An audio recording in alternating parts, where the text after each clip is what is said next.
Well, we start up front at the defensive tackle, defensive end position up front. Certainly, this has been a defensive front that's been largely a top 5 to 10 unit in the country for the last 4 or 5 plus years. Mhm.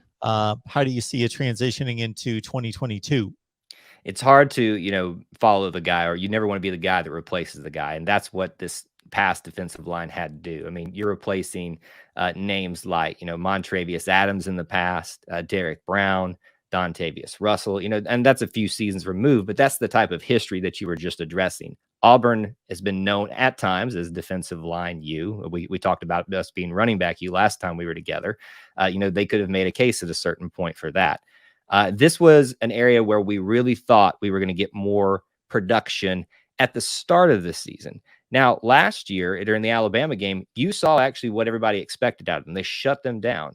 And that was in large part to a lot of, I think, upperclassmen leadership there. Tony Fair, who's not going to be there at the defensive tackle position, the nose tackle position now. It's going to open up a lot of opportunities for other guys to be available and to make a difference on the defensive line unit.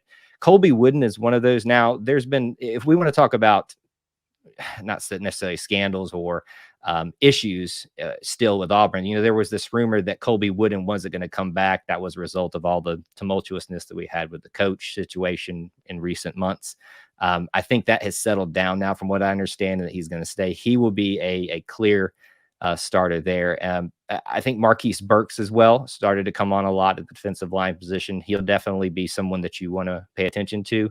But if you want to encompass the rest of that, and I think you can kind of throw linebackers in here too. I know we'll talk about them more specifically in a second. The edge rushers, that's where you really find your stars. Iku Leota, Derrick Hall. Iku transferred in from Northwestern the previous season and just made a name for himself for making the sack at the right exact time. Just a big sack moment type of guy. Derrick Hall is arisen as not only a leader in terms of statistically and just making havoc for offensive lines, but he's also a leader off the field as well. You see him a lot at basketball games, leading cheers and being a part, kind of the towing the company line, so to speak. So he's a very well-rounded player, great athlete, great Auburn guy. And so I think we're going to be really led by those edge rusher positions, Iku Leota and Derrick Hall. And then allow some of these guys that are getting some more time in the middle to potentially kind of catch up.